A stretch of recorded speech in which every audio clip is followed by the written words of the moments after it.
Good morning, everybody. The 10,085th meeting of the Security Council is called to an order.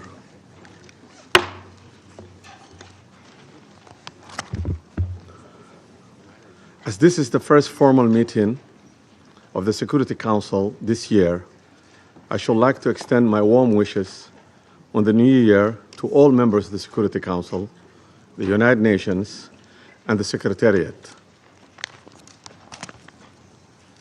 In presiding over this first formal meeting of the Council in 2026, I'm happy to welcome the new members, Bahrain, Colombia, Democratic Republic of Congo, Latvia, and Liberia.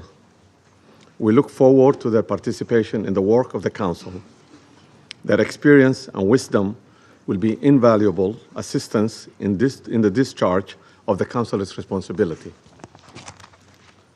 I shall also take this opportunity to express the Council's gratitude to the outgoing members, namely Algeria, Guyana, Republic of Korea, Sierra Leone, and Slovenia, for their important contributions to the work of the Council during their terms.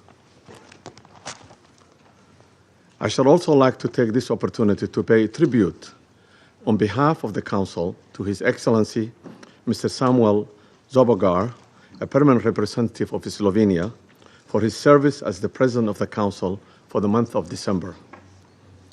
I'm sure I speak for all members of the Council in expressing deep appreciation to Ambassador Zobogar and his team for this great diplomatic skill with which they conducted the Council's business last month. The provisional agenda of this meeting is the threat to international peace and security. The agenda is adopted.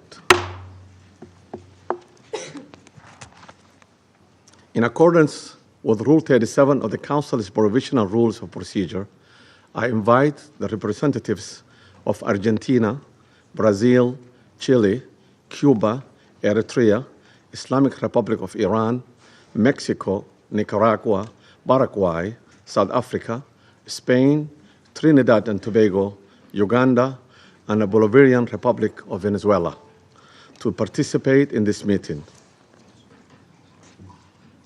It's so decided. In accordance with Rule 39 of the Council's Provisional Rules of the Procedure, I invite the following briefers to participate in this meeting.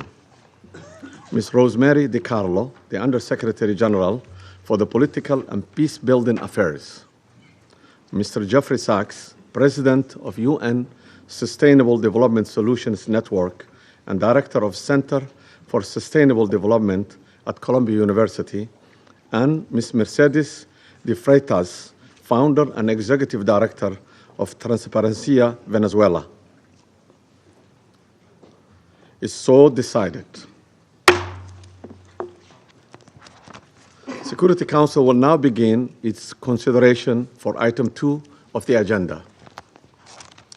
I now give the floor to Ms. Rosemary DiCarlo. Thank you, Mr. President. Today, I'm going to deliver a statement from Secretary General Antonio Guterres, who was not able to be here this morning. Mr. President, members of the Security Council, we meet at a grave time following the 3 January United States military action in the Bolivarian Republic of Venezuela. The broad outlines of the events of Saturday have been widely reported. Early that day, U.S. forces were active across Caracas and in the northern states of Miranda, Aragua, and La Guaira. The extent of casualties resulting from these actions remains undetermined. In a statement on social media on Saturday, President Donald Trump announced the conduct of a, I quote, large-scale strike against Venezuela and its leader, President Nicolas Maduro, end quote. During a press conference on Saturday, President Trump stated, and I quote again, "We are going to run the country until such time that we can do a safe, proper, and judicious transition," end quote. The government of Venezuela has characterized the United States action as a military aggression carried out in civilian and military areas and as a flagrant violation of the Charter, posing a threat to international and regional peace and security. As we speak, President Maduro is being held in New York, accused by U.S. authorities, along with his wife, Celia Flores, of serious criminal offenses. What is less certain is the immediate future of Venezuela. I am deeply concerned about the possible intensification of the instability in the country, the potential impact on the region, and the precedent it may set for how relations between and among states are conducted. Mr. President, the situation in Venezuela has been a matter of regional and international concern for many years now. Attention on the country only grew following the contested presidential elections in July 2024. The panel of electoral experts I appointed at the Venezuelan government's request to accompany the elections highlighted serious issues. We have consistently called for the full transparency and the complete publication of the results of the elections. As reported to the Council on 23 December, the Office of the High Commissioner for Human Rights has cataloged serious violations. On 3 January, Venezuelan interim President Delcy Rodriguez invoked an emergency decree throughout the national territory, extending additional security powers to the government. Mr. President, the latest developments follow a period of heightened tensions beginning in mid-August, as discussed in this Council on 2 previous occasions. I have consistently stressed the imperative of full respect by all for international law, including the Charter of the United Nations, which provides the foundation for the maintenance of international peace and security. I remain deeply concerned that rules of international law have not been respected with regard to the 3 January military action. The Charter enshrines the prohibition of the threat or use of force against the territorial integrity or political independence of any state. The maintenance of international peace and security depends on the continued commitment of all member states to adhere to all the provisions of the Charter. Mr. President, Venezuela has experienced decades of internal instability and social and economic turmoil. Democracy has been undermined. Millions of its people have fled the country. The situation is critical, but it is still possible to prevent a wider and more destructive conflagration. I call on all Venezuelan actors to engage in an inclusive, democratic dialogue in which all sectors of society can determine their future. This entails the full respect of human rights, the rule of law, and the sovereign will of the Venezuelan people. I also urge Venezuela's neighbors and the international community more broadly to act in a spirit of solidarity and in adherence to the principles, laws, and rules erected to promote peaceful coexistence. I welcome and am ready to support all efforts aimed at assisting Venezuelans in finding a peaceful way forward. Mr. President, Excellencies, in situations as confused as complex as the one we now face, it is important to stick to principles. Respect for the UN Charter and all other applicable legal frameworks to safeguard peace and security. Respect for the principles of sovereignty, political independence, and territorial integrity of states. The prohibition of the threat or use of force. The power of the law must prevail. International law contains tools to address issues such as illicit traffic in narcotics, disputes about resources, and human rights concerns. This is the route we need to take. Thank you, Mr. President. I thank Ms. DiCarlo for her briefings. I now give the floor to Mr. Jeffrey Sachs. Mr. President, distinguished members of the Security Council, the issue before the Council today is not the character of the government of Venezuela. The issue is whether any member state, by force, coercion, or economic strangulation, has the right to determine Venezuela's political future or to exercise control over its affairs.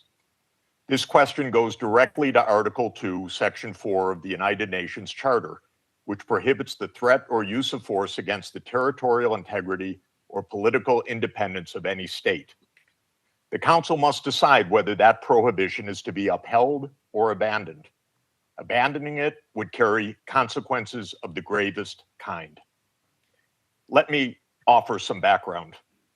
Since 1947, the United States foreign policy has repeatedly employed force, covert action, and political manipulation to bring about regime change in other countries.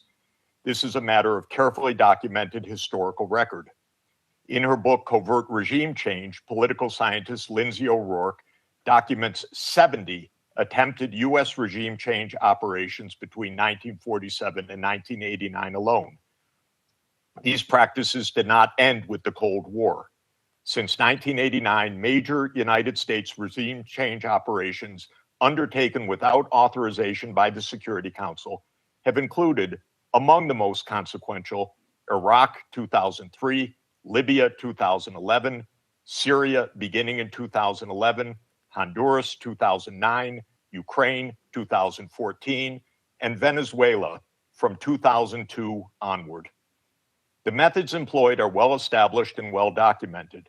They include open warfare, covert intelligence operations, instigation of unrest, support for armed groups, manipulation of mass and social media, bribery of military and civilian officials, targeted assassinations, false flag operations, and economic warfare.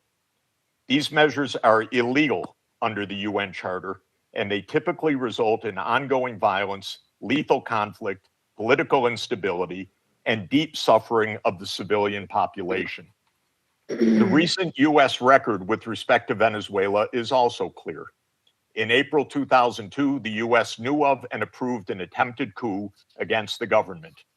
In the 2010s, the United States funded civil society groups actively engaged in anti-government protests. When the government cracked down on the protests, the U.S. followed with a series of sanctions. In 2015, President Barack Obama declared Venezuela to be, and I quote, an unusual and extraordinary threat to the national security and foreign policy of the United States. In 2017, at a dinner with Latin American leaders on the margin of the UN General Assembly, President Trump openly discussed the option of the U.S. invading Venezuela to overthrow the government. During 2017 to 2020, the United States imposed sweeping sanctions on the state oil company PDVSA. Oil production fell by 75% from 2016 to 2020, and the real GDP per capita declined by 62%. The UN General Assembly has repeatedly voted overwhelmingly against such unilateral coercive measures. Under international law, only the Security Council has the authority to impose such measures. On the 23rd of January 2019, the United States unilaterally recognized Mr. Juan Guaido as interim president, and a few days later froze approximately $7 billion of Venezuelan sovereign assets held abroad and gave the designated authority over certain of these assets.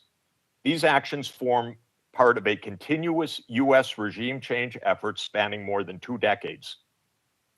In the past year, the United States has carried out bombing operations in 7 countries, none of which were authorized by the UN Security Council, and none of which were undertaken in lawful self-defense under the Charter.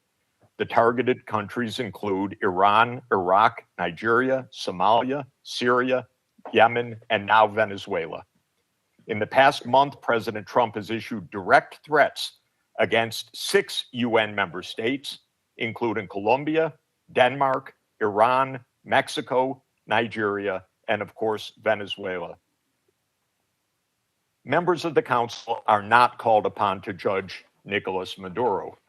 They are not called upon to assess whether the recent U.S. attack and ongoing naval quarantine results in freedom or in subjugation.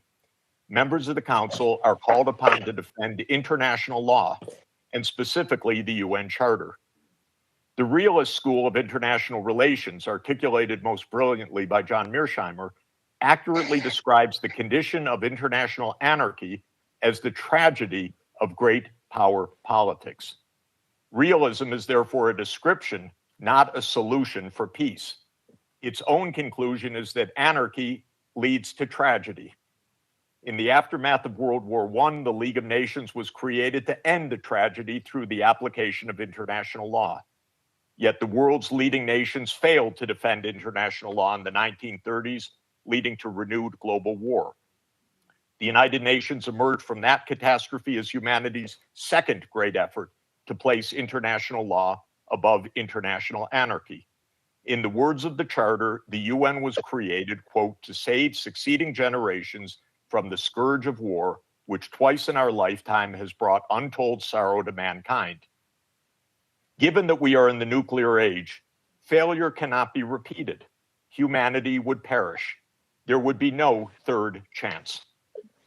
To fulfill its responsibilities under the Charter, the Security Council should immediately affirm the following actions. The United States shall immediately cease and desist from all explicit and implicit threats or use of force against Venezuela. The United States shall terminate its naval quarantine and all related coercive military measures undertaken in the absence of authorization by the UN Security Council. The United States shall immediately withdraw its military forces from within and along the perimeter of Venezuela, including intelligence, naval, air, and other forward deployed assets positioned for coercive purposes. Venezuela shall adhere to the UN Charter and to the human rights protected in the Universal Declaration of Human Rights. The Secretary General, I recommend, should immediately appoint a special envoy mandated to engage relevant Venezuelan and international stakeholders and to report back to the Security Council within 14 days with recommendations consistent with the Charter, and the Security Council should remain urgently seized of this matter. All member states should refrain from unilateral threats, coercive measures, or armed actions undertaken outside the authority of the UN Security Council. In closing, Mr. President and distinguished members of the Council, peace and the survival of humanity depend on whether the United Nations Charter remains a living instrument of international law or is allowed to wither into irrelevance. That is the choice before this council today. Thank you very much. I thank Mr. Sachs for his briefings. I now give the floor to Ms. Mercedes de Freitas.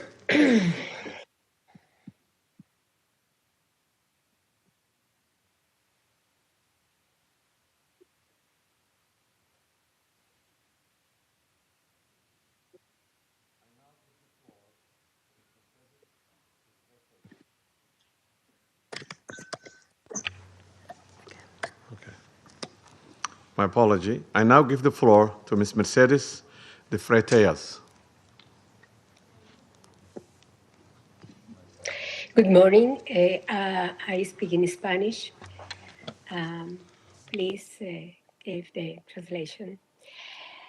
Buenos días, embajadores, Good morning, representantes de estados y ambassadors, gobiernos. Gracias representatives por esta of oportunidad. states and governments.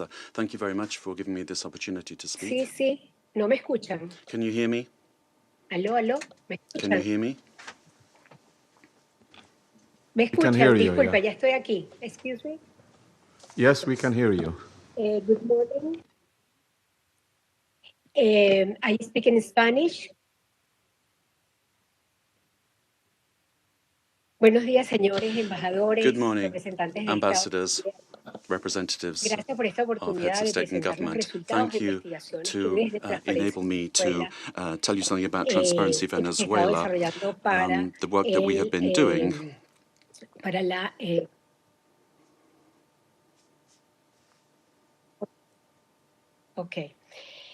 organizado We have organized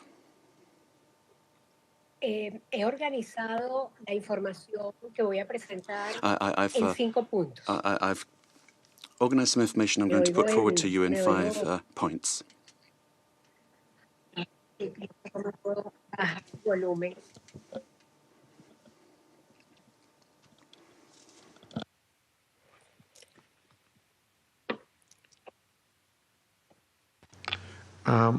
Continue. He organizado la información que voy a presentarles en 5 puntos. I've arranged the information I'm going to give to you in around 5 points. Let me make the most of my time. First of all, one, the corruption in Venezuela is seen in 73 countries of the world. We have organized, we've seen hundreds of cases that we have documented over the years, more than 500, 600 cases in various countries.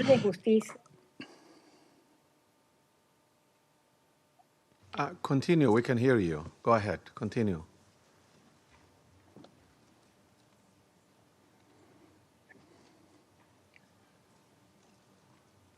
Can you hear us? We can hear you. Can you hear us? Solo en los sistemas de justicia de 30 países We've looked at the justice se systems of procesaron 30 countries, 172 casos de and gran corrupción, 172 cases donde were el 60% dealt de with for ellos corruption, suma más de and 72.000 millones more de than dólares. $72 trillion were involved. Esos 72 millones de dólares que $1 están million comprometidos were son involved. dinero público venezolano. This was public Nicolás Venezuelan Maduro money. y su Nicolas familia Maduro and his son el family. costo de la red. Y el puente estructural The interpreter cannot hear y el the de speaker. Petróleos de Venezuela ha sido el instrumento central, involucrada directa e indirectamente en el 90% It de was a los casos system de that was corrupción involved in que hemos 90% identificado. of the corruption Punto número cases. 2. Point number Las 2, organizaciones criminales nacionales the y national internacionales criminal tienen una organizations. relación simbiótica con la administración de Nicolás Maduro. The interpreter cannot hear the speech to provide sufficient interpretation. I Para apologize. facilitar, soportar, impulsar, proteger y dirigir las operaciones ilícitas. Las economías ilícitas de oro, droga, extorsión y trata de personas alcanzaron en 2024 $8.000 billones de dólares. Can you hear us? Ms. Freitas? De la producción de oro, ¿sí? Can you hear us? The interpreters cannot hear you. Can you slow down and raise your voice a little bit?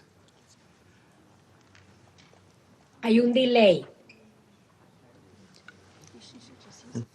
There is a delay, says the speaker.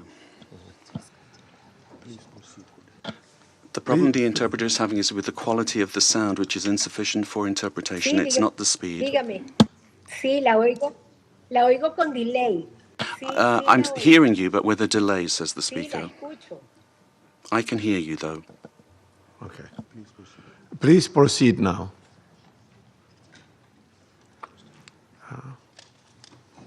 Ok, perfecto. Very well. El punto número 2. Las Point organizaciones 2. criminales nacionales e internacionales National and international criminal organizations tienen una relación simbiótica con la have a administración de Nicolás symbiotic Maduro, relationship with the regime of Nicolas Maduro, sharing capacity, using the state structures to facilitate impulsar, proteger y dirigir their las work operaciones and to ilícitas. protect Las illicit economías ilícitas operations de oro, de in drogas, gold, for example, extorsión y drugs, trata de extortion, personas, and human trafficking. según nuestras estimaciones, And according to our estimates, 8.200.000 millones de dólares. this accounts for about $8 billion. Gold, for example, only 20% is reported to the National Treasury. The rest goes to private accounts where there are members and allies with the government. This mining industry has exploited so many people using national parks and also the Amazon area. And then to launder the money from corruption, the network has money laundering structures that are very sophisticated. And since 2021, they've been involved in this work. 3, great corruption has led to a decrease in the income of the state and therefore public expenditure, and therefore affecting the quality of basic services. The current economy is in crisis. There's no money either to service the debt.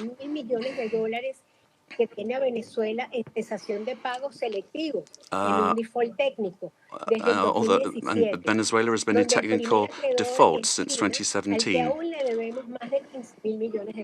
We owe more than $15 million. 4, Venezuelans have had to learn to live with just a few hours of electricity per day in very many parts of the country. And we've learned to protect ourselves from daily extortion from the armed Colombian groups or the organized crime groups, but also elements of the state. So many families only have one meal per day, below the calories that they need, affecting their nutrition, which is getting worse day by day. Humanitarian programs are not sufficient.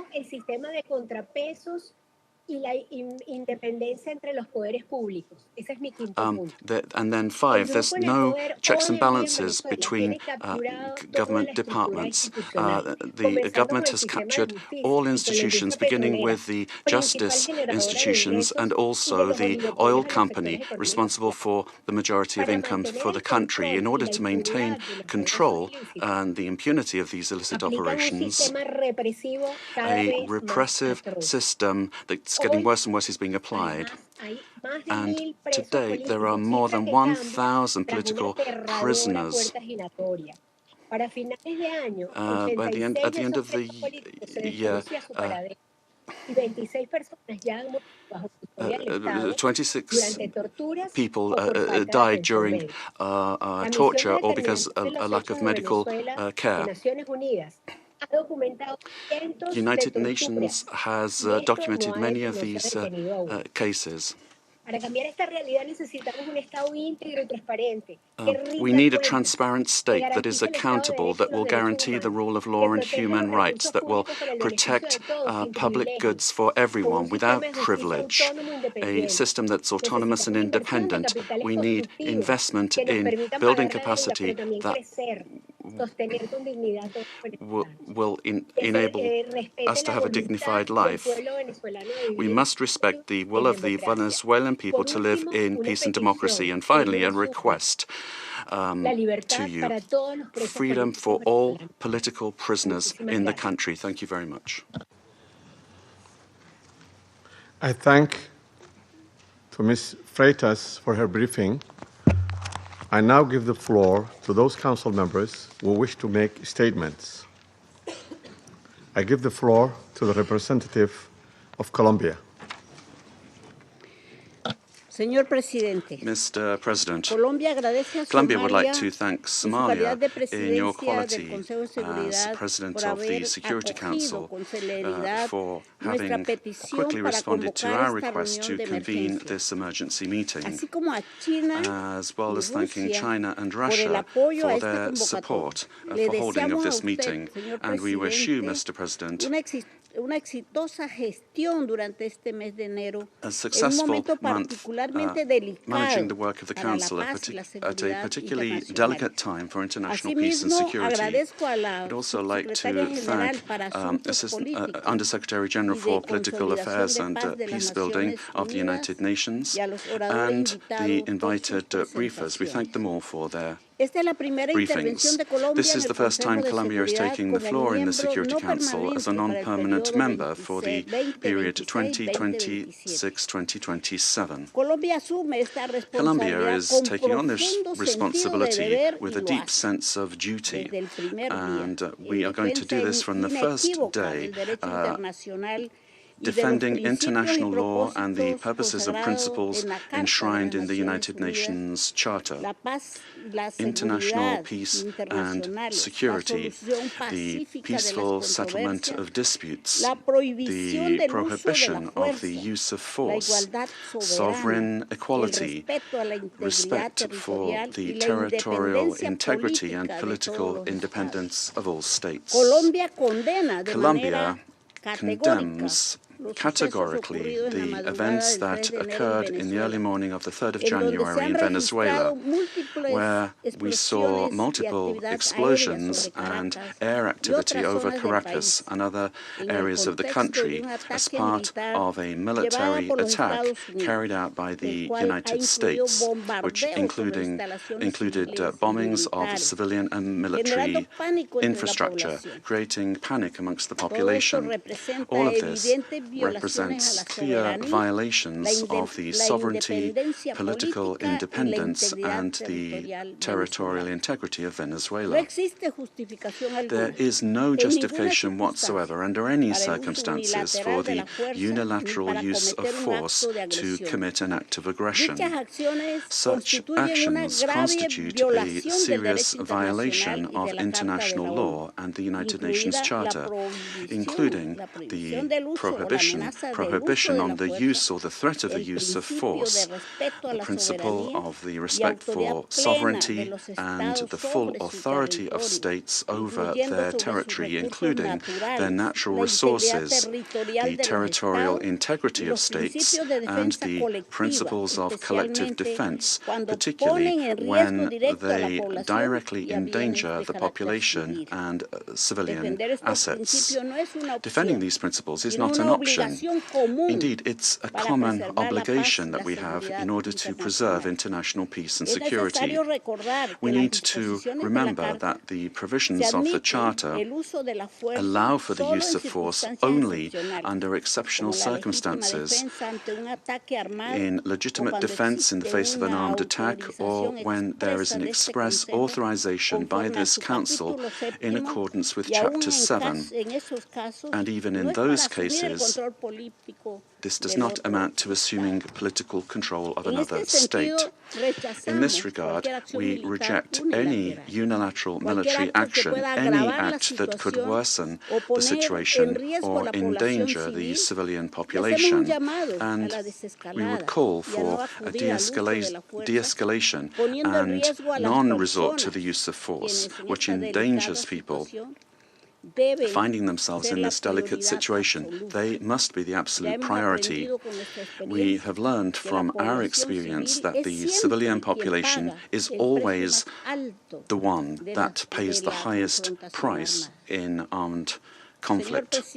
Mr. President, Latin America and the Caribbean have proclaimed themselves to be a zone of peace, and this collective commitment and will of our region must be respected. Unilateral action that is contrary to international law endangers regional stability, increases insecurity, and worsens the already complex conditions being faced by the civilian population, with devastating effects that will transcend the sovereign borders of Venezuela to have a direct impact on countries of the region, such as Colombia. In order to act preventively, Colombia has engaged in measures to protect the civilian population and preserve the stability of the border, addressing the possible needs of the population, particularly the migrant population, in coordination with local authorities. Colombia has been and will continue to be show solidarity in receiving the Venezuelan people who, given the uncertainty created by these attacks, this may lead to a massive outflow of migration, which will require significant efforts in terms of resources and capacities to provide the necessary support and assistance to those areas affected by taking in the migrants. Mr. President, these actions that we have seen remind us of the worst interference in our area in the past, in our zone of peace, and calls to mind the commitment that we have as states to resolve our differences peacefully through dialogue and negotiation or other forms of peaceful settlement in full accordance with international law and with its instruments to which we have subscribed at the hemispheric and regional levels, such as the Charter of the Organization of American States. It's also important to understand the dimension of this situation for international peace and security beyond our region, particularly when a permanent member of the Security Council takes the decision to use force and assume control unilaterally of another sovereign state, with the aim, amongst other things, of taking its natural and strategic resources.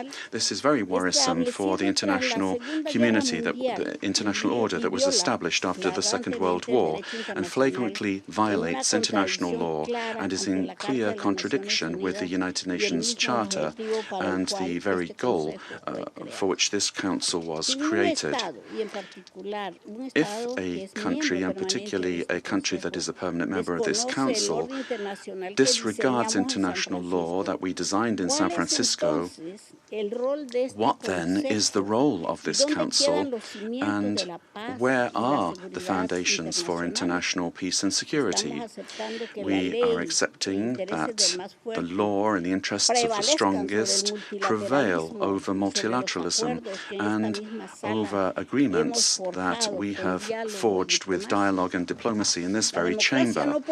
Democracy cannot be promoted or defended through violence or coercion, and it cannot be superseded either by economic interests. Democracy can only be built and sustained through respect for the will of peoples, the reaffirmation of the rule of law, through political dialogue and peaceful and inclusive processes.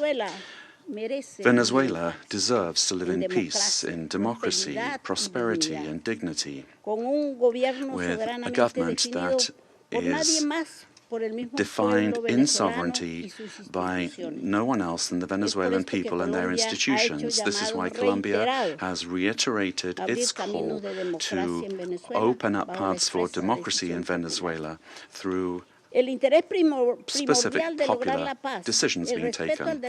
The importance of preserving peace, respect for international law, and the protection of life and human rights must prevail over anything else. Colombia reaffirms its conviction that working tirelessly under these principles in our new role as a non-permanent member of the Security Council is what we plan to do, and we make ourselves available, our good offices available for a diplomatic way out of the current crisis in this brotherly country.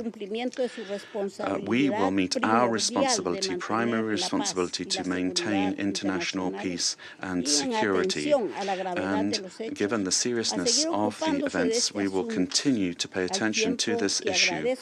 And we'd also like to thank the Secretary General of the United Nations for providing his good offices to defend the purposes and principles of the United Nations Charter, to activate channels for mediation available to him and facilitate dialogue with the parties concerned, looking in the search for alternatives that will make it possible to find a way out of the situation led by Venezuelans themselves and provide assistance to Venezuelans that need this. In conclusion, we'd urge the parties to exercise maximum caution and restraint, to de-escalate tensions, and to follow dialogue and diplomatic channels, and develop mechanisms to avoid continued flagrant violations of international law.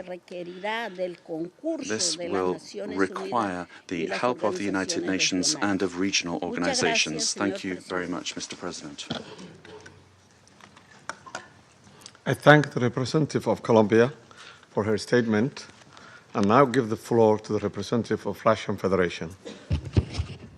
Mr. President, first and foremost, we wish to congratulate you on your accession to the presidency of the Security Council.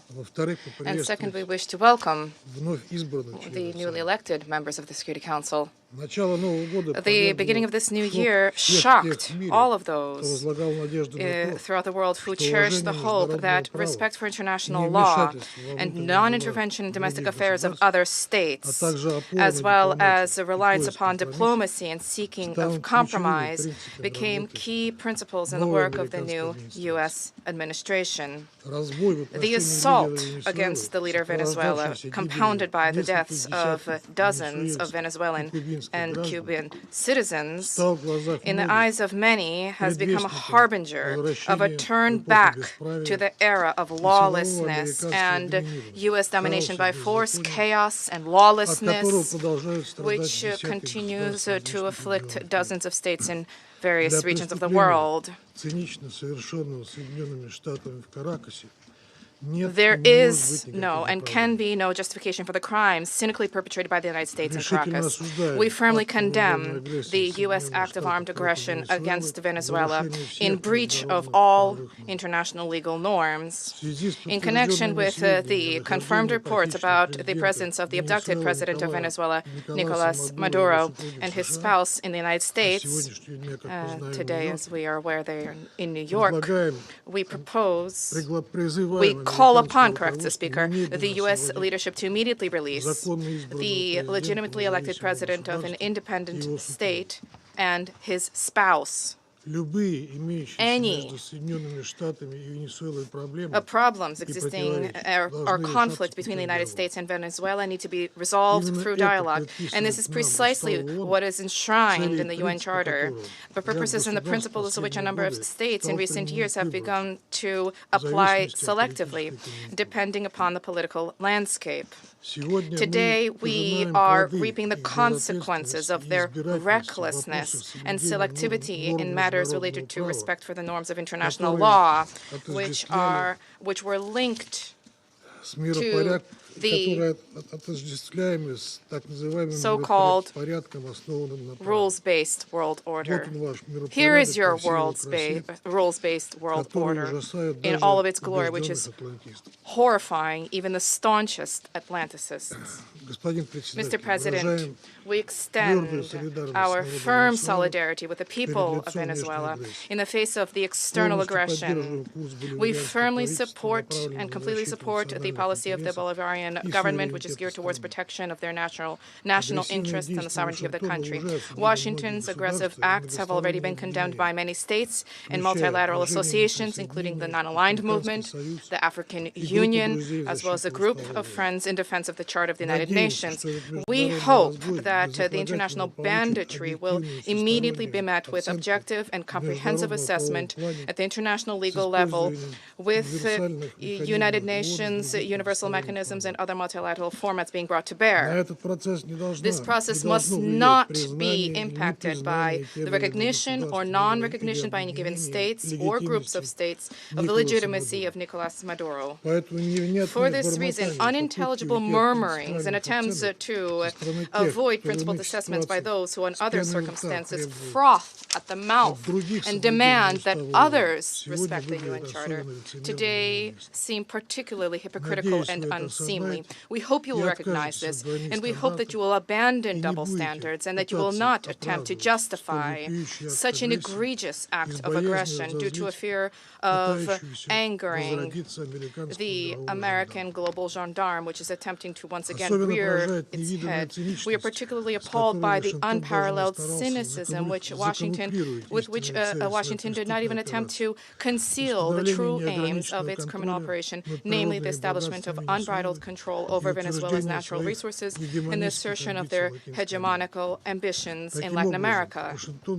In this way, Washington is generating fresh momentum for neocolonialism and for imperialism, which were repeatedly, decisively condemned and repudiated by the peoples of this region and by the global South as a whole. Distinguished colleagues, under these circumstances, it is exceedingly important for the entire international community to unite and to definitively reject the methods and tools of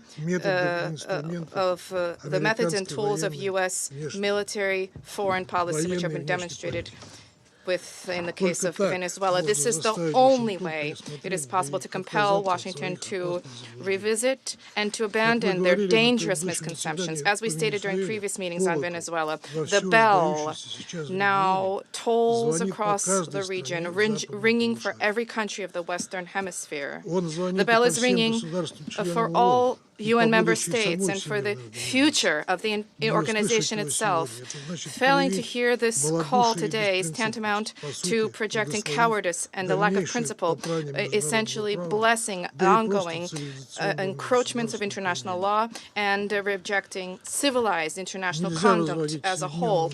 We cannot allow the United States to proclaim itself as some kind of a supreme judge which alone bears the right to invade any country, to label culprits, to hand down and to enforce punishments, irrespective of notions of international law, sovereignty, and non-intervention. Is this the world we sought to attain as we marked the 80th anniversary of the adoption of the Charter of the United Nations, when we all signed on to the relevant Security Council presidential statement? Is this the aim of United Nations reform, which we all advocate? Or has the United Nations and Security Council thereof, do they no longer exist? And is there need now to seek from Washington a patent to rule, so to speak? And is the self-determination of every person's and their right to determine their future worthless? These are the questions that we all must address today. And if this response is sincere, if it is principled, then perhaps the U.S. leadership, too, which openly is asserting intention to run another country for the benefit of the United States, they will perhaps glance at their own constitution, their constitution of the United States, which begins with the words, "We the people of the United States," and will begin, in fact, to recognize the sovereignty of other states rather than deposing inconvenient regimes. Thank you. I thank the representative of Russian Federation and now give the floor to the representative of China. 主席， President. 中方支持安理会就美国对委内瑞拉发动军事打击召开紧急会议。感谢迪卡洛副秘书长宣读古特雷斯秘书长的通报。我认真听取了中澳人的发言，欢迎委内瑞拉常驻代表和其他国家代表出席会议。1月3日，美国悍然对委内瑞拉发动大规模军事打击，强行控制委内瑞拉总统马杜罗 seized Venezuelan President Nicolas Maduro and his wife and took them out of the country. It claimed that it will run Venezuela and even didn't rule out launching a second round of military operations on an even larger scale. China is deeply shocked by and strongly condemns the unilateral, illegal, and bullying acts of the U.S. For some time now, the international community has repeatedly expressed grave concern over the U.S. sanctions, blockade, and threats of force against Venezuela. The Council convened 2 emergency meetings, during which Secretary General Guterres, many Council members, and countries in the region and beyond unanimously called for abiding by the UN Charter and the international law, maintaining calm and restraint, resolving disputes peacefully, de-escalating tensions, and safeguarding regional stability. However, as a permanent member of the Council, the U.S. has disregarded the grave concerns of the international community, wantonly trampled upon Venezuela's sovereignty, security, and legitimate rights and interests, and seriously violated the principles of sovereign equality, non-interference in internal affairs, peaceful settlement of international disputes, and the prohibition of the use of force in international relations. These principles constitute the fundamental tenets of the UN Charter and form the cornerstone of maintaining international peace and security. The U.S. has placed its own power above multilateralism and military action above diplomatic efforts, posing a grave threat to peace and security in Latin America and the Caribbean, and indeed internationally. China firmly opposes this, and the international community has also expressed widespread grave concern and strong condemnation. We urge the U.S. to heed the overwhelming voice of the international community, abide by international law and the purposes and principles of the UN Charter, cease infringing upon the sovereignty and security of other countries, stop toppling the government of Venezuela, and return to the path of political solutions through dialogue and negotiations. We call on the U.S. to ensure the personal safety of President Maduro and his wife and to release them at once. We support the Council in fulfilling its primary responsibility to maintain international peace and security, and we support all efforts by the UN Secretary General, regional countries, and organizations that contribute to promoting dialogue and de-escalating the situation. President, the lessons of history are a stark warning. Military means are not the solution to problems, and the indiscriminate use of force will only lead to greater crisis. The U.S. bypassed the Council to launch military operations against Iraq, blatantly attacked Iran's nuclear facilities, and imposed economic sanctions, military strikes, and even armed occupations on multiple countries in Latin America and the Caribbean. These actions have caused persistent conflict, instability, and immense suffering for the ordinary people. Did these actions bring peace and stability? Did they bring development and prosperity? The international community sees this clearly. Venezuela is an independent sovereign state with every right to defend its sovereignty and national dignity.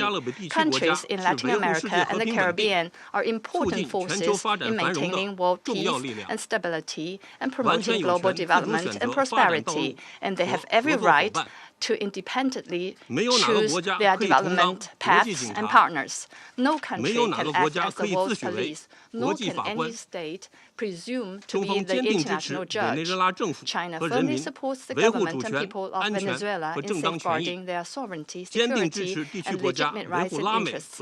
We firmly support the regional countries in upholding the status of Latin America and the Caribbean as a zone of peace. We demand that the United States change its course, cease its bullying and coercive practices, and develop relations in cooperation with regional countries on the basis of mutual respect, equality, and non-interference in international affairs. China stands ready to work with the regional countries and the international community to strengthen solidarity and cooperation, uphold fairness and justice, and jointly safeguard peace and stability in Latin America and the Caribbean. I thank you, President. I thank the representative of China for the statement and now give the floor to the representative of Liberia. Thank you, Mr. President. I have the honor to deliver this statement on behalf of the A3 members, namely the Democratic Republic of Congo, Somalia, and my own country, Liberia. We thank the Presidency for promptly convening this important meeting. We congratulate Somalia on assuming the presidency of the Security Council this month and warmly welcome all new members. The A3 appreciates USG DiCarlo's comprehensive briefing and listened carefully to the remarks offered by civil society representatives. We also welcome the representative of Venezuela and the representatives of the region to this meeting. Mr. President, the A3 aligns itself with the recent communiqué of the African Union on the situation in the Bolivarian Republic of Venezuela and continues to monitor developments there with deep concerns. In particular, we note reports regarding the detention of President Nicolas Maduro and his wife and incidents involving Venezuelan institutions. Such developments present serious challenges not only to Venezuela's internal stability, but also underscore the imperative to safeguard the broader peace and security of the region. The A3 remains steadfast in its commitment to the fundamental principles of international law, including the full respect for the sovereignty and territorial integrity of states as enshrined in the Charter of the United Nations in the interest of regional stability and international peace. We believe these are essential foundations for international cooperation and peaceful coexistence. Our position underscores the importance of dialogue, the peaceful settlement of disputes, and respect for constitutional and institutional frameworks. Mr. President, the complex situation in Venezuela requires a comprehensive response that is both inclusive and nationally owned. We continue to hold that a sustainable and peaceful resolution can only be found through constructive dialogue among Venezuelans themselves, with genuine respect for the aspiration and rights of the Venezuelan people, and with the constructive support of the international community. The A3 expresses its solidarity with the people of Venezuela and reiterates the African Union's commitment to peace, stability, and mutual respect among nations and regions. It's important for all parties, both within Venezuela and in the broader international community, to exercise restraint and responsibility, upholding international law and avoiding any action that could escalate tension or threaten regional stability. The A3 stands ready to support all efforts within this Council and in cooperation with regional partners to facilitate a peaceful, inclusive, and lasting resolution to the situation in Venezuela. I thank you. I thank the representative of Liberia for the statement and now give the floor to the representative of the United States. Mr. President, thank you for chairing. And I particularly want to thank you, Mr. Freitas, for your briefing. And I'll point out that Mr. Freitas is in exile, having fled the regime. Thank you for your courage, and thank you for shedding a light on the true atrocities of the illegitimate Maduro regime. This past weekend, colleagues, the United States successfully carried out a surgical law enforcement operation facilitated by the U.S. military against two indicted fugitives of American justice, narco-terrorist Nicolas Maduro and Celia Flores. Colleagues, Nicolas Maduro is responsible for attacks on the people of the United States, for destabilizing the Western Hemisphere, and illegitimately repressing the people of Venezuela. As Secretary Rubio has said, there is no war against Venezuela or its people. We are not occupying a country. This was a law enforcement operation in furtherance of lawful indictments that have existed for decades. The United States arrested a narco-trafficker who is now going to stand trial in the United States in accordance with the rule of law for the crimes he's committed against our people for 15 years. A similar action was taken in 1989 against Manuel Noriega. He was arrested, indicted, convicted in a court of law, served in prison in the United States and in Panama, and the Panamanian people, the American people, are safer for it. And undeniably, the region was more stable. This law enforcement action was directed consistent with the President of the United States' responsibility as Commander-in-Chief to protect Americans at home and abroad against a fugitive who is directly responsible for narco-terrorism that has killed hundreds of thousands of Americans and created destabilizing violence throughout our hemisphere. Nicolas Maduro and his co-defendant, Celia Flores, have been transferred here to the United States to stand trial for their crimes.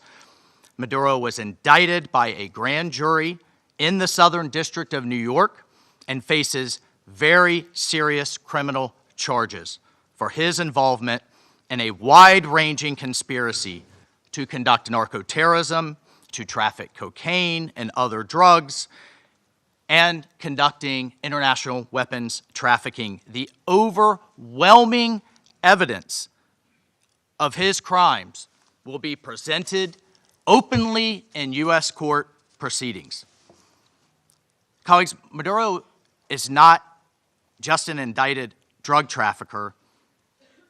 He was an illegitimate so-called president. He was not a head of state.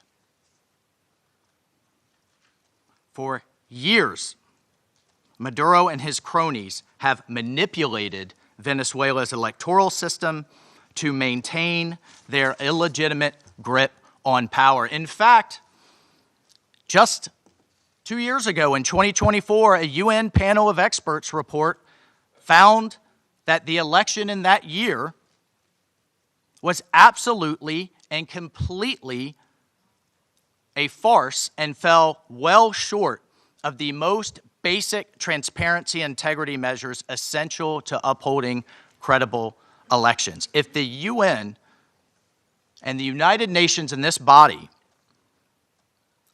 confers legitimacy on an illegitimate narco-terrorist and the same treatment in this charter of a democratically elected president or head of state, what kind of organization is this?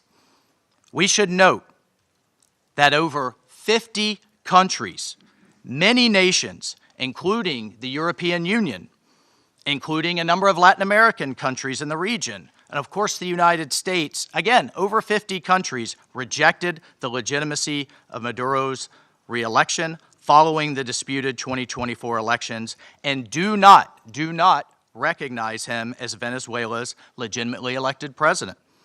Maduro unlawfully refused to peacefully cede power after the Venezuelan people voted him out of office in the 2024 election. So therefore, Maduro was a fugitive from justice. He is the head of a vicious foreign terrorist organization, Cartel de los Soles.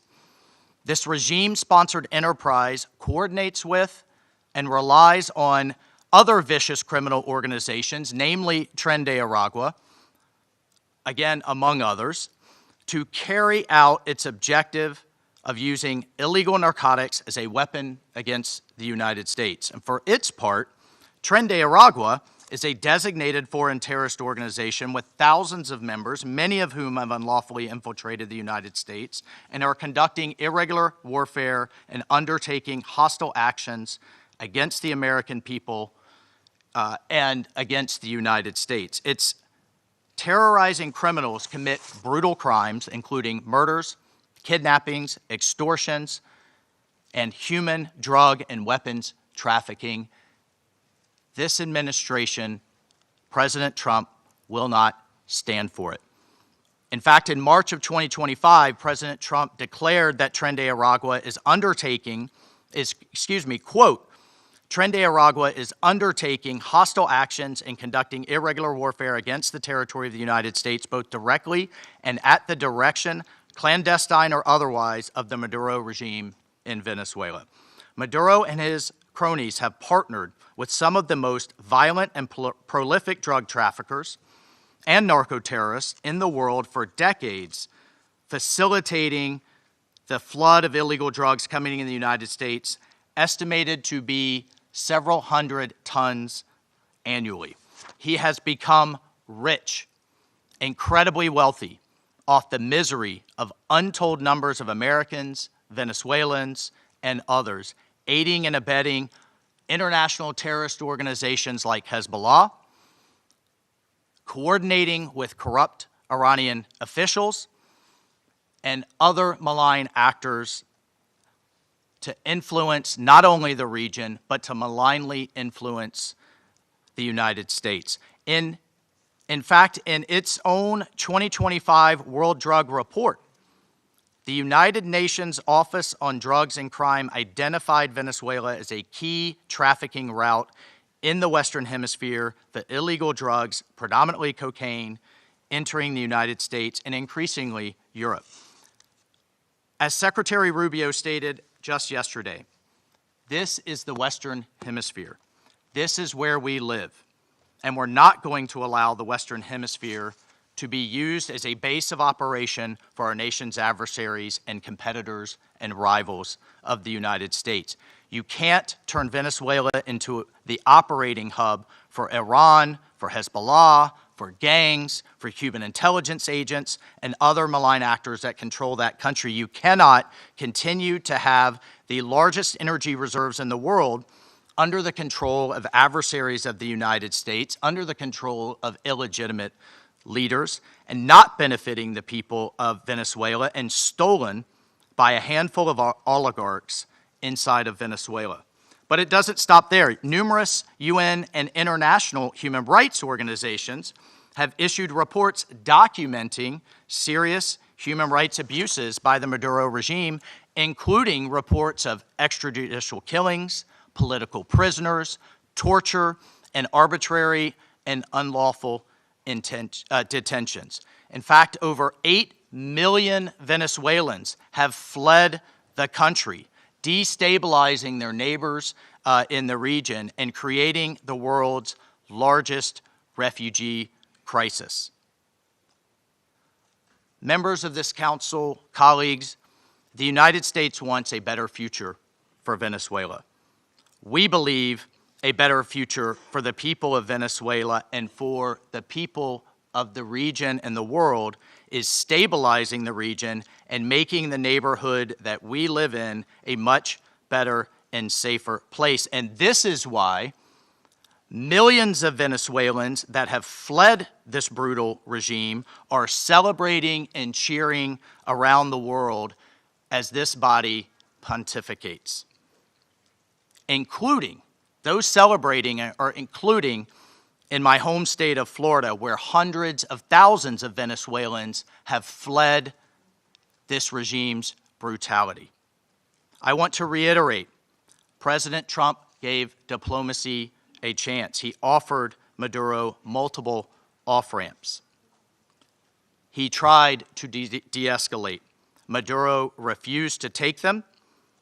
President Trump made it clear that the narco-terrorism must stop, and yet it continued. The United States will not waver in our actions to protect Americans from the scourge of narco-terrorism and seeks peace, liberty, and justice for the great people of Venezuela. I thank you, Mr. President. I thank the representative of the United States and now give the floor to the representative of Panama.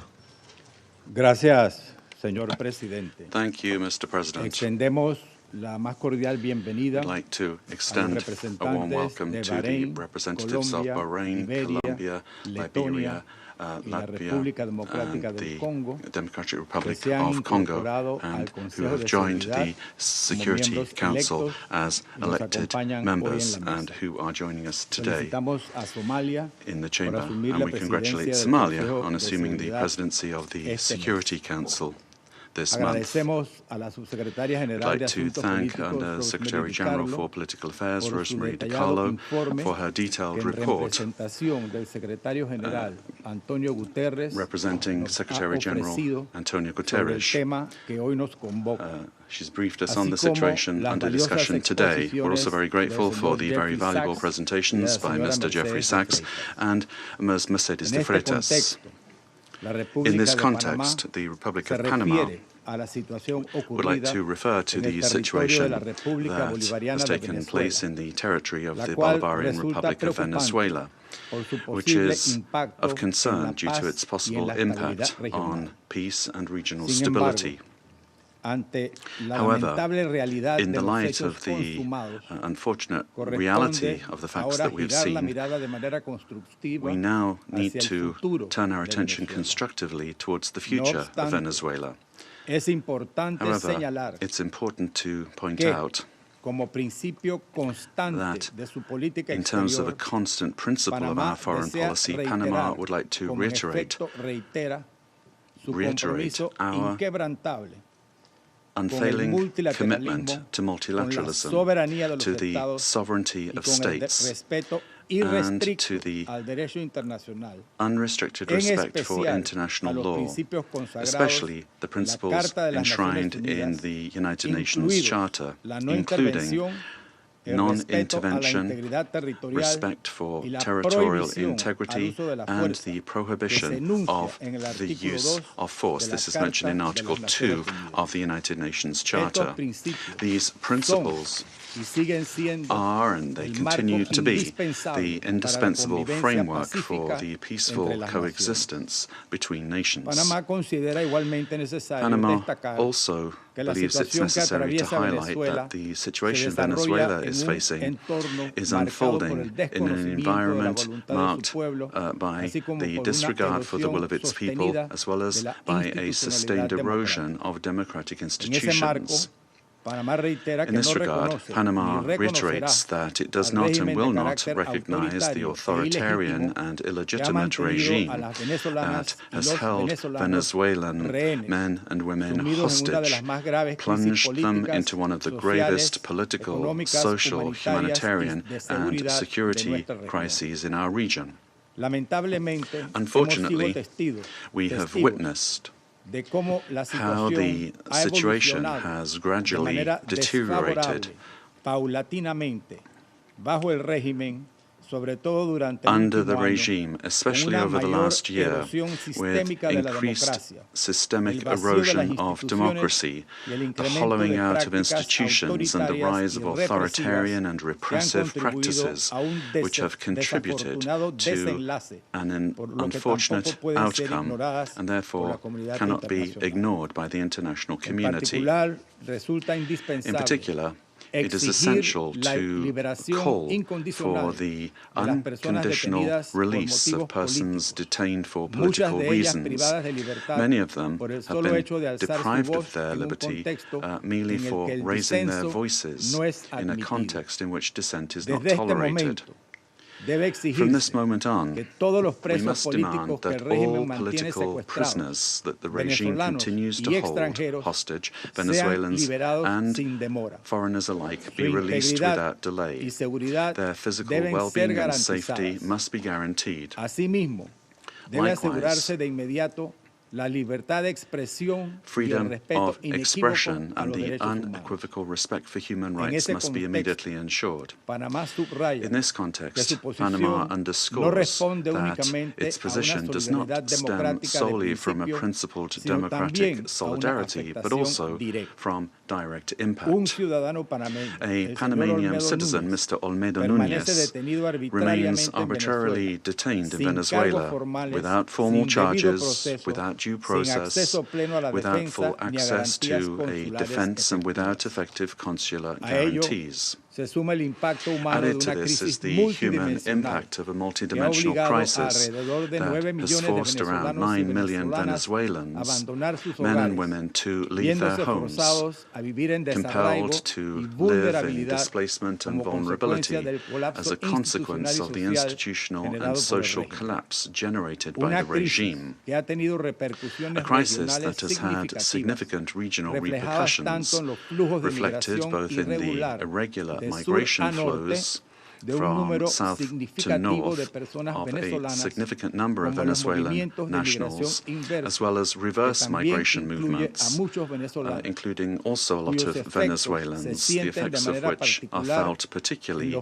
in countries of transit and destination that this affects, including Panama. And this has decisively contributed to illegal migration. In the face of this reality, Panama issues a clear and firm call for Venezuela's short-term future to be fully democratic. Power emanates from the people, and as stated by His Excellency, the President of the Republic of Panama, José Raúl Molino, the people, the true sovereign, have already spoken at the polls, granting an indisputable victory with 70% of the votes on July 28, 2024, to the opposition candidate, Mr. Edmundo González Urrutia, as well as to María Corina Machado, who was prevented by the regime from running despite having won the primary with 93% of the votes. on October 22, 2023.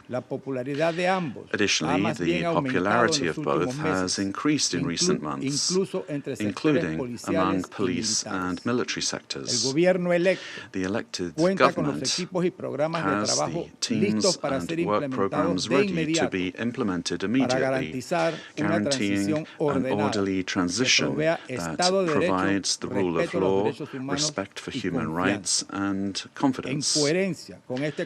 In line with this commitment, Panama proudly safeguards the electoral records that reliably certify said victory as testimony to the inalienable right of the Venezuelan people to determine their own political destiny. Recognizing any authority other than that of the elected president would amount to legitimizing electoral fraud, normalizing authoritarianism, and undermining the universal principle of free elections as the source of legitimacy. Likewise, any attempt to establish a permanent government headed by figures from the repressive apparatus, such as Delcy Rodriguez, would constitute continuity of the system and not a genuine transition. Any political solution must be peaceful, it must be democratic, and led by the Venezuelans, with the responsible assistance of the international community, including the United Nations and regional mechanisms such as the Organization of American States. Panama does not wish and would like to avoid a scenario in which Venezuela's reality simply evolves into a change from one crisis to another, one crisis replacing another. There can be no genuine transition with Madurismo if it remains. Or if we have the same power structures preserved under new names. Any arrangement that keeps figures associated with the repressive apparatus at the center of governance would, in practice, constitute continuity of the system and not a real transition. Comparative experience shows that merely nominal transitions tend to prolong conflicts, intensify migratory flows, and perpetuate regional instability to the detriment of international peace and security. Panama will always stand in solidarity with an orderly and democratic transition process, anchored in the popular will already expressed at the polls on July 28, 2024, aimed at restoring democratic institutions through an interim period strictly limited in time, the sole purpose of which is to create the conditions necessary for the effective exercise of the Venezuelan people's right to self-determination. As a country that recovered its democracy and sovereignty, Panama can state clearly that there can be no peace without legitimacy, nor legitimacy without democracy, and that every democracy is ultimately based on respect for the popular will. Mr. President, Panama, due to our commitment to multilateralism and international law, in its capacity as member of the Security Council, will continue to contribute responsibly to collective efforts aimed at preserving peace, strengthening democracy, and supporting legitimate and sustainable solutions anchored in the sovereign will of peoples and respect for international law. Thank you very much. I thank the representative of Panama for the statement and now give the floor to the representative of Latvia. Thank you, Mr. President. At the outset, I would like to congratulate Somalia on assuming the presidency of the United Nations Security Council in January, and wish you all success. Latvia takes its seat on the Council with a profound sense of honor and responsibility for this role. And let me thank Under-Secretary General Rosemarie DiCarlo for today's briefing on behalf of the Secretary General, and I thank the invited briefers. The Security Council bears primary responsibility for the global efforts to uphold peace, security, and rule of law worldwide. Latvia recalls that under all circumstances, the principles of international law and the UN Charter must be upheld. All efforts now focus on ensuring de-escalation and stability in Venezuela based on inclusive dialogue and broad societal support. Latvia encourages all relevant actors to prioritize diplomatic efforts and work collectively towards a peaceful, democratic, and sustainable future for Venezuela. Latvia stands in solidarity with the people of Venezuela and their right to freedom and democracy, rights that were not respected by the Maduro regime during 2024 presidential elections and before, and which remain unmet to this day. The regime of Nicolas Maduro was rooted in mass repression, corruption, organized crime, including drug trafficking, and posed a grave threat to security of the region and the world. It has repeatedly violated the UN Charter and undermined international law, including through open support for Russia's aggression against Ukraine. The Maduro regime does not represent the will of the Venezuelan people and has relied on widespread, systematic repressions of human rights across the country to maintain power. 8 million Venezuelans have been forced to flee the country since 2014. Latvia also remains committed to working jointly together with partners to counter global transnational organized crime networks, including in Latin America and Caribbean.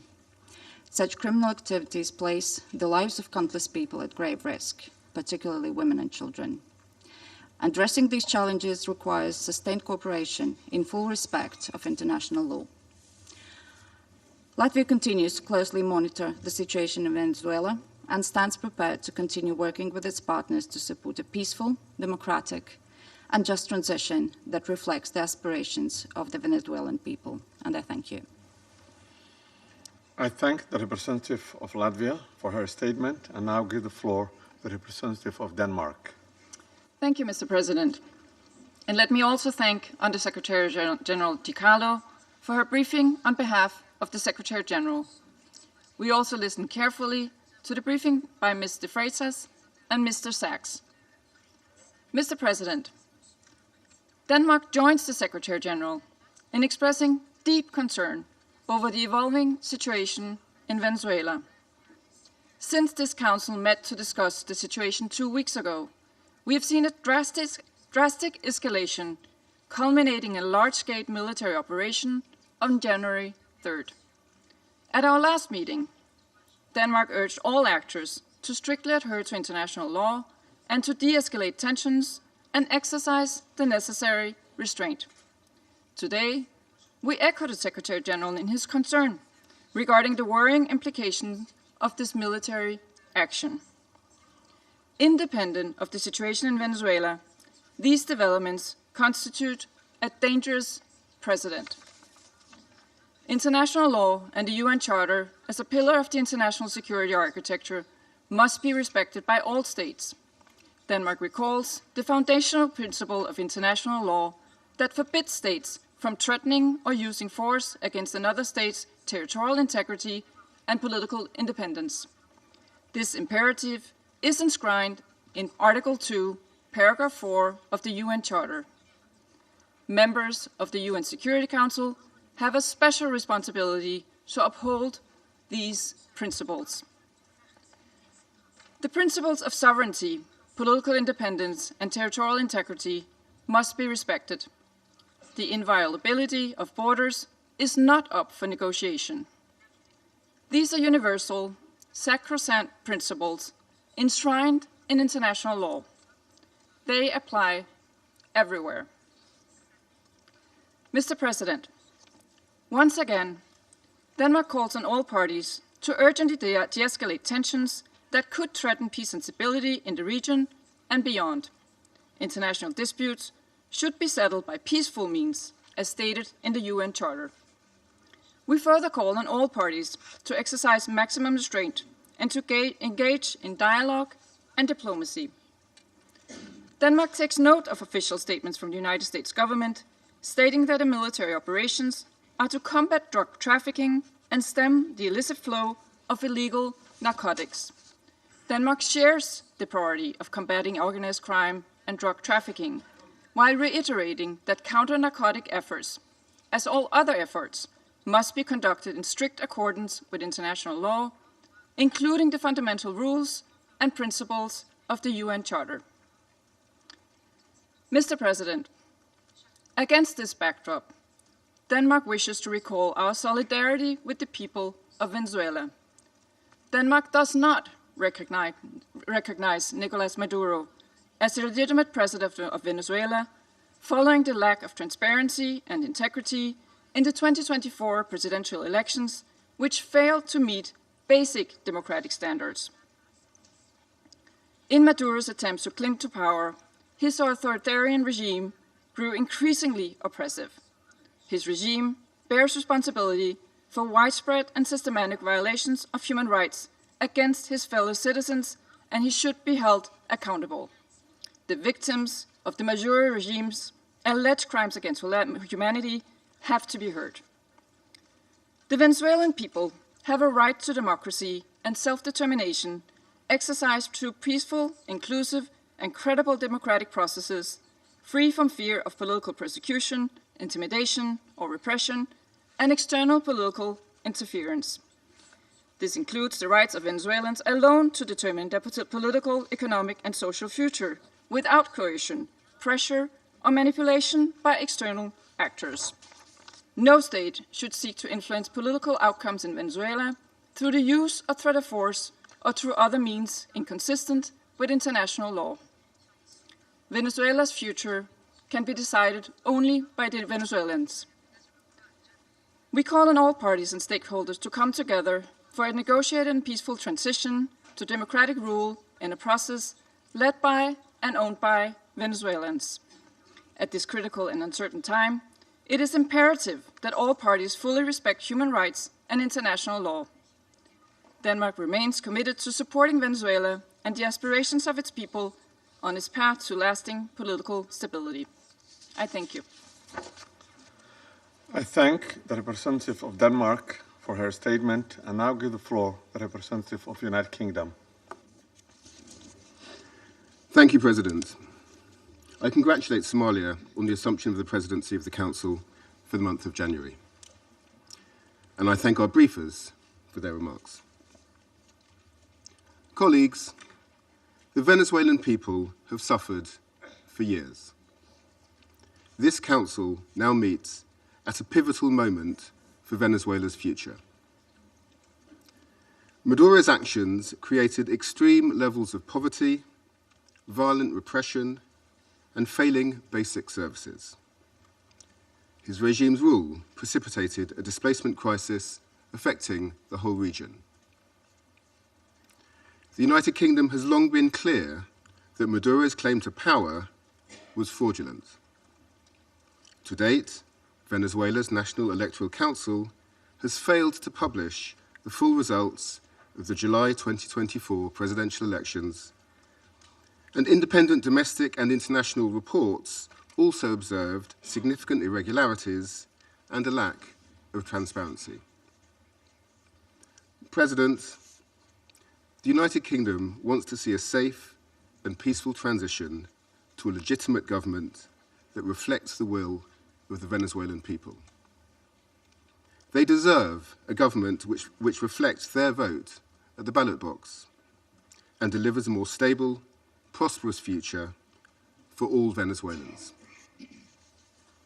Finally, President, the United Kingdom reaffirms its commitment to international law and the principles enshrined in the Charter of the United Nations. These foundations are essential for maintaining global peace, security, and the rule of law. I thank you. I thank the representative of the United Kingdom for his statement, and now give the floor to the representative of France. Merci, Monsieur le Président. Thank you, Mr. President. Je voudrais d'abord vous féliciter pour votre présidence du Conseil de sécurité au mois de janvier. Je voudrais également remercier Madame Rosemary DiCarlo de nous avoir transmis les éléments du secrétaire général des Nations Unies au sujet du dernier développement intervenu au Venezuela. Monsieur le Président, Monsieur le Président, France has continued to stand in solidarity with the Venezuelan people as they face the crisis that has been plaguing them for far too many years, specifically, and in particular, since the summer of 2024. On the 20th of July, 2024, the Venezuelan people exercised their right to vote peacefully in order to shape the future of their country. Their right to choose their leaders, nonetheless, has been stripped away from the people by Nicolas Maduro. Must we recall the facts? The electoral process has been was marred by numerous irregularities, and the final counting of votes was marred by a flagrant lack of transparency. In light of the democratic aspirations of the Venezuelan people, Nicolas Maduro has systematically responded with the repression of dissident voices, of members of the opposition, and of civil society, as well as with numerous arbitrary detentions. France has always expressed itself with clarity about the fact that these practices are unacceptable and that respect for human rights must be upheld. Mr. President, the military operation which has led to the capture of Nicolas Maduro runs counter to the principle of peaceful dispute resolution and runs counter to the principle of non-use of force. The proliferation of violations of the Charter of the United Nations and the violations of international law by states vested with responsibility as permanent members of the Security Council chips away at the very foundation of the international order. Contravening the principles of the Charter, including the principle of respect for independence and territorial integrity of states, undermines the foundation of the United Nations and weakens international peace and security. France remains faithful and committed to respect for the Charter of the United Nations and of the principle of peaceful dispute resolution. We have an obligation to uphold these principles at all times and in all places. Respect for these principles is indispensable. Mr. President, France wishes to reiterate our commitment to respect for the will of the Venezuelan people. The transition which is currently being opened up for Venezuela needs to be peaceful and democratic and carried out in a manner which respects the choice of the Venezuelan people, a sovereign people. This transition must be led by and for the Venezuelans. France stands ready, alongside states in the region and our partners at the European Union, to uphold dialogue with a view to the restoration of the free, democratic expression in Venezuela. We stand ready to support regional stability. This also needs to be the role of the Security Council. Thank you. I thank the representative of France for the statement and now give the floor to the representative of Bahrain. Mr. President, I wish to take this opportunity to congratulate first and foremost the Federal Republic of Somalia on its presidency of the Security Council during this month of January. We wish you every success. We also wish to take this opportunity to thank delegations whose mandate at the Council ended, namely Algeria, Guyana, the Republic of Korea, Sierra Leone, as well as Slovenia. We wish to thank them for their significant contributions to the attainment of the goals and the mission of the Council. I also wish to thank Madam Rosemary DiCarlo, Undersecretary General for Political and Peace-Building Affairs, for her valuable briefing related to the latest developments which have taken place in the Bolivarian Republic of Venezuela, and I wish to thank other briefers as well. We appreciate the reaffirmation by His Excellency the Secretary General of the United Nations, reaffirmation of the commitment to the fundamental principles of the Charter of the United Nations, a commitment to the peaceful diplomatic resolution of disputes. The Kingdom of Bahrain supports the call of the Secretary General for all stakeholders in Venezuela to engage in inclusive dialogue which guarantees respect for international law, and this in order to ease tensions, to preserve regional stability, and to avoid avoid any potential adverse repercussions for security and stability in the region. The Kingdom of Bahrain also extends its support for efforts undertaken at the regional and international levels in order to reduce tensions and to enhance diplomatic means in order to provide for international peace and security.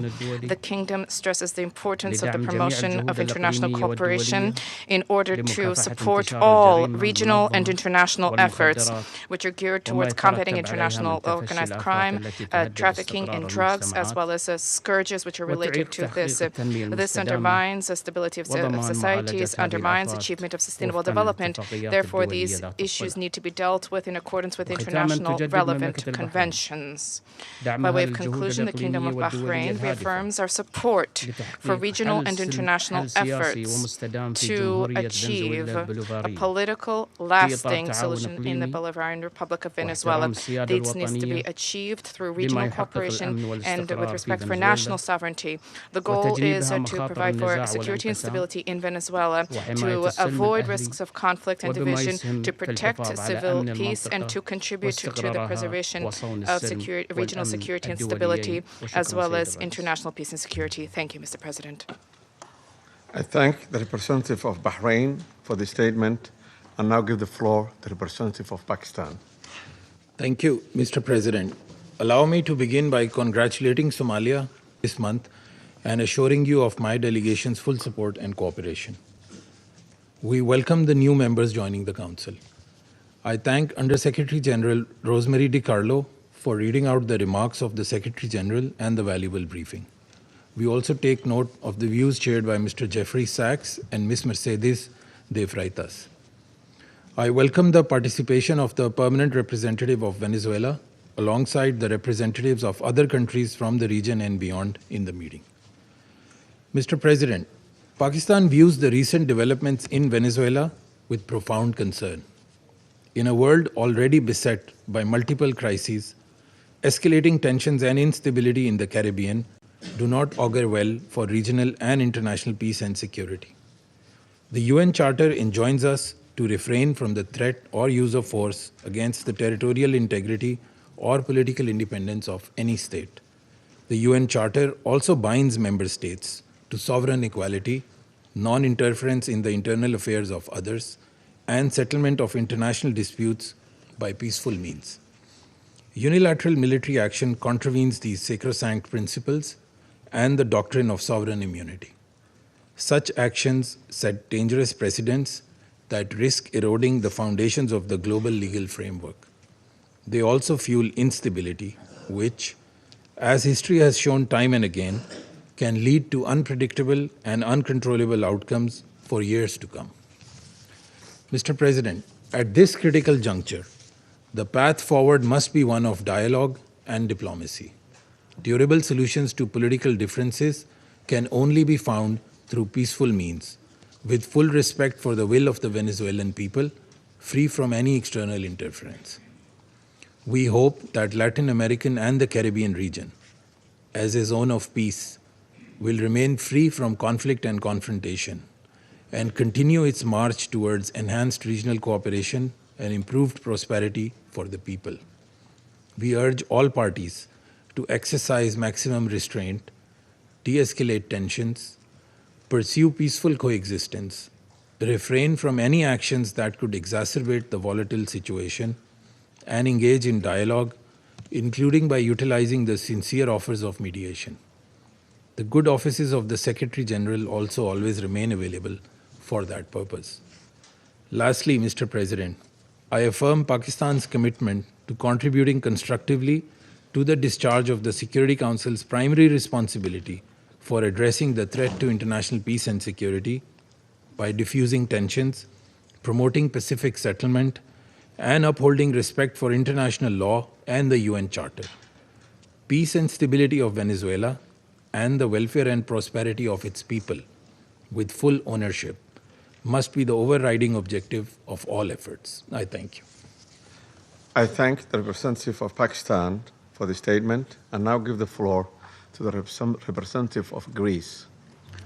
Thank you, Mr. President. At the outset, I would like to congratulate Somalia for assuming the presidency of the Council for the month of January, and I would like to welcome the newly elected members joining the Council. I would also like to thank USG DiCarlo for her briefing on behalf of the Secretary General, as well as Mr. Sachs and Ms. De Freitas for their remarks. Mr. President, Greece is closely monitoring developments in Venezuela. We urge all actors to exercise maximum restraint and to refrain from actions that would deepen the crisis and undermine prospects for peace and stability. Greece reiterates that the Charter of the United Nations and international law, including human rights law, must always be respected. We also recall the obligation of all parties to protect civilians, especially in times of heightened tensions. Greece shares the priority of combating transnational organized crime and drug trafficking, which pose a significant security threat worldwide. We reiterate that these challenges should be addressed through sustained cooperation in full respect of international law. Mr. President, Greece firmly believes that dialogue and diplomacy are the only viable tools for a peaceful transition and a sustainable resolution of the crisis. We join the Secretary General in encouraging all actors in Venezuela to engage in inclusive and meaningful dialogue in full respect of human rights, democratic principles, and the rule of law. We have long been clear that Nicolas Maduro's and illegitimate president's claim to power lacks legitimacy. Greece has not recognized the results of the rigged elections of July 28, 2024, and has always supported initiatives aimed at achieving a democratic solution for Venezuela. We stand firmly with the people of Venezuela in their pursuit of a democratic future, and we express the hope that the recent events will lead to this effect.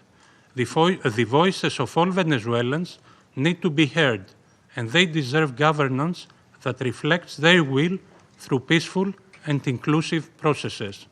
In this spirit, we will continue to support efforts aimed at achieving a peaceful, negotiated transition that ensures the will of all Venezuelans is fully respected.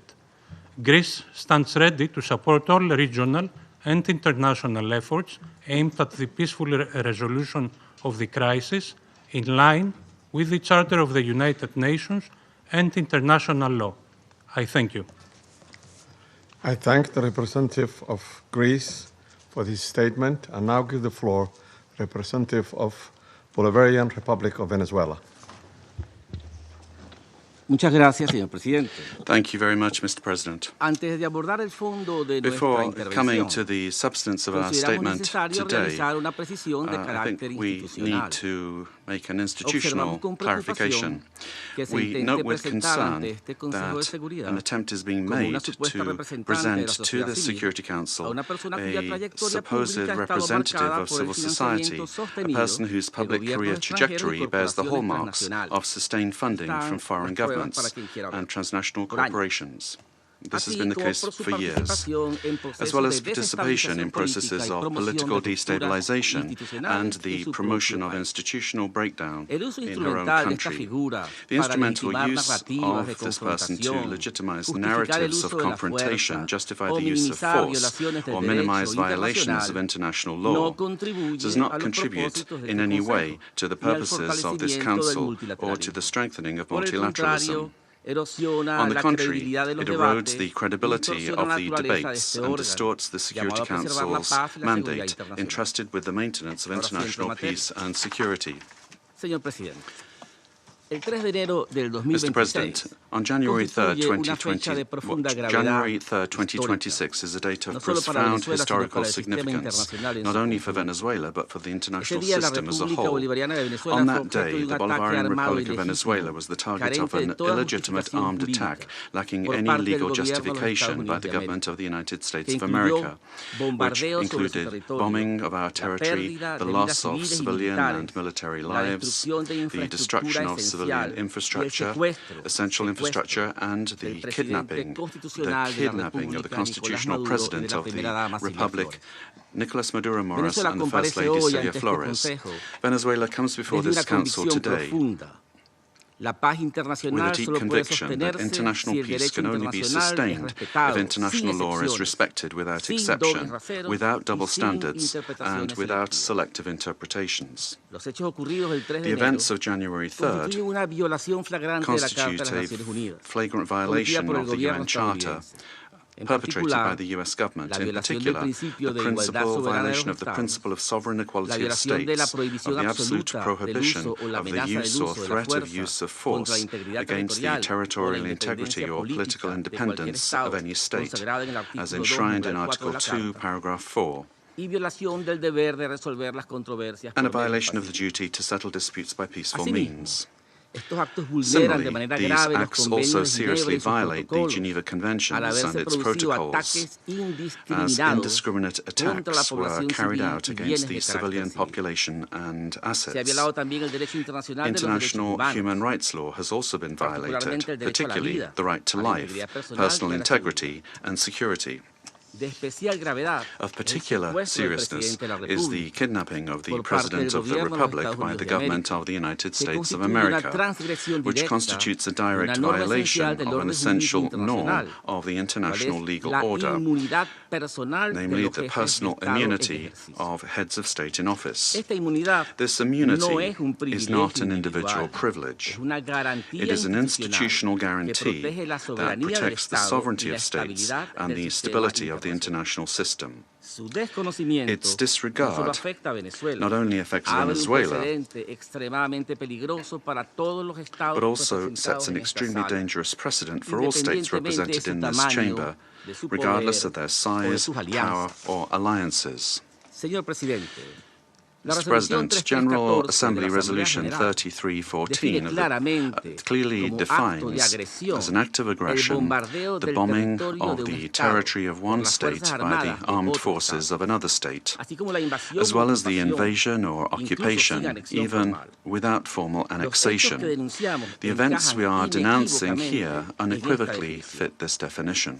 In 2004, the International Court of Justice affirmed that occupation exists when a state exercises effective control, even without formal annexation or the continuous presence of troops.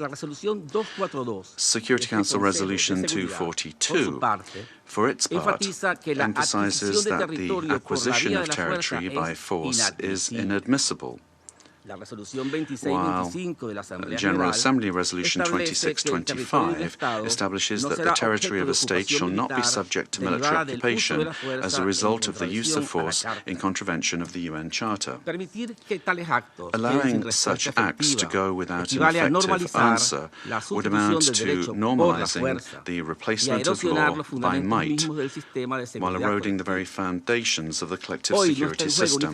Today, it is not only Venezuela's sovereignty that is at stake, the credibility of international law, the authority of this organization, and the validity of the principle that no state can set itself up as a judge, party, and executor of the world order are also at stake. Mr. President, we cannot ignore a central element of this U.S. aggression. Venezuela is the victim of these attacks because of its natural resources. Our country's oil, energy, strategic resources, and geopolitical position have historically been factors of greed and external pressure. When force is used to control resources, impose governments, or redesign states, we are faced with a logic that harks back to the worst practices of colonialism and neocolonialism. Accepting such a logic would mean to open the door to a deeply unstable world in which countries with greater military capacities can decide by force the political and economic destinies of other states. This scenario not only threatens Venezuela, it threatens international peace and security as a whole. If the kidnapping of a head of state, the bombing of a sovereign country, and the open threat of further armed action are tolerated or downplayed, the message sent to the world is a devastating one, namely that the law is optional and that force is the true arbiter of international relations. Venezuela firmly believes in diplomacy, dialogue, and peaceful coexistence among nations. That has always been our historical position, and it remains so today, even in the face of an aggression of this magnitude. It is precisely that commitment to peace, the one that was violated on the 3rd of January. Therefore, Venezuela urges the Security Council to fully assume its responsibility and to act in accordance with the mandate conferred upon it by the Charter of the United Nations. In that regard, we request, A, that the government of the United States of America be demanded to fully respect the immunities of President Nicolas Maduro and First Lady Celia Flores, as well as their immediate release and safe return to Venezuela. 2, that the use of force against the Bolivarian Republic of Venezuela be clearly and unequivocally condemned. Thirdly, that the principle of non-acquisition of territory or resources by force be reaffirmed. And 4, that measures aimed at de-escalation, the protection of the civilian population, and the restoration of international law be adopted. Mr. President, in spite of the seriousness of the events, Venezuela would like to inform this body and the international community that its institutions are functioning normally, that constitutional order has been preserved, and that the state exercises effective control over all of its territory. In accordance with our Constitution, Executive Vice President Delcy Rodriguez is being sworn in as acting President of the Republic, thereby guaranteeing institutional continuity, stability, and internal peace. We wish to convey a message of serenity, confidence, and hope to the Venezuelan people. Venezuela is a nation that believes in peace, work, and dignity. Our commitment is to diplomacy and law, and the law is firm and unwavering.